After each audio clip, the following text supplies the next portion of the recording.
अयोध्या के राम मंदिर में दान चोरी का मामला इस समय काफी चर्चा में है। एसआईटी की प्रारंभिक रिपोर्ट के आधार पर पुलिस इस मामले में लगातार कड़ी कार्रवाई कर रही है। रिपोर्ट के जरिए देखिए चढ़ावा चोरी की इनसाइड स्टोरी।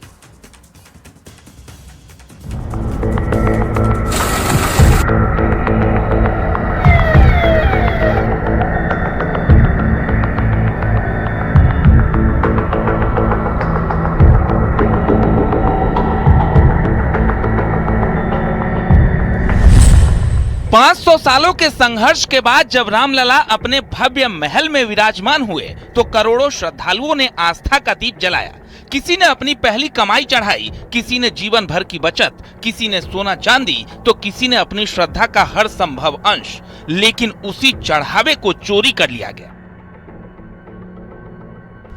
रमाशंकर यादव उर्फ टिन्नू यादव, सुभाष चंद्र श्रीवास्तव, अनुकल्प मिश्रा, लवकुश मिश्रा, अविनाश शुक्ला, मनीष कुमार यादव, करुणेश पांडे, रमाशंकर मिश्रा, ये वो 8 लोग हैं जो राम के अपने बने हुए थे, लेकिन राम के घर में ही डाका डाल रहे थे, वो भी शातिर तरीके से, जिससे किसी को भी इसकी भनक तक न लगे।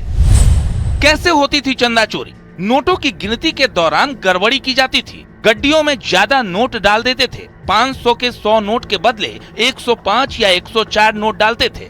नोटों के बंडल में भी गड़बड़ी करते थे। 10 की जगह 12-13 बंडल डालते थे। मंदिर दान चोरी का यह शुरुआती खेल था जिसे कोई समझ नहीं पा रहा था। समय बीतता गया और खेल चलता गया। ना तो ट्रस्ट को पता चला और ना ही पुलिस को इसकी भनक लगी। धीरे धीरे ट्रस्ट का खजाना खाली होता गया और असली खेल तब शुरू हुआ जब दान का पैसा बैंक पहुंचता था। शातिर तरीके से रामदान की चोरी की जा रही थी। अंदर खाने इस बात की आशंका ट्रस्ट को थी और यही वजह थी कि ट्रस्ट ने इन चोरों को पकड़ने का प्लान तैयार किया और 1 जून को इन चोरों के पीछे लगा दिया हिडन कैमरा, जिसके बाद चंदा चोरी का खुलासा हो गया। Bureau report, news 18।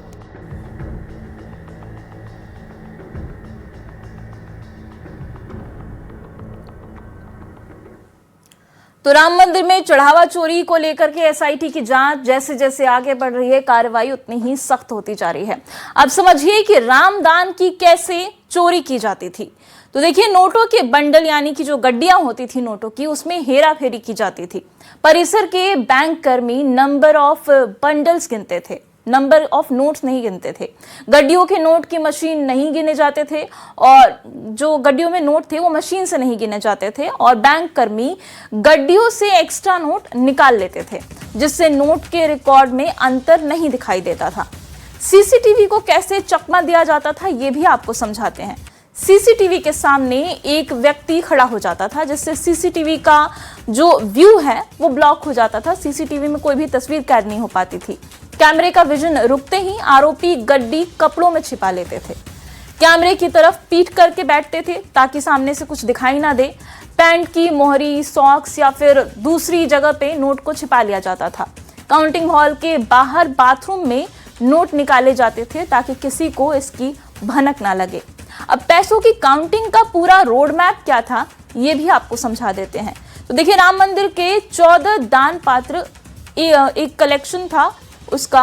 2025 से पहले चौकी में कैश काउंटिंग होती थी और मार्च 2025 के बाद यात्री सुविधा केंद्र में ऊपर काउंटिंग होने लगी थी। चढ़ावा काउंटिंग में 48 लोगों की टीम थी। 24 लोग काउंटिंग करते थे और 12 लोग इसकी निगरानी करते थे। हर 2 काउंटिंग करने वालों पर एक नजर रखता था। अब 12 निगरानी करने वालों में से 6 बैंक और 6 ट्रस्ट के लोग हुआ करते थे। काउंटिंग कर कैश परिसर के बैंक में जाता था। एसबीआई कर्मचारी गगनदीप रत्नेश उसे हैंडल करता था। गगनदीप और रत्नेश से मिलीभगत से गबन किया जाता था और इसी तरीके से ये पूरा नेटवर्क चल रहा था, जिसे अब पकड़ लिया गया है। और अब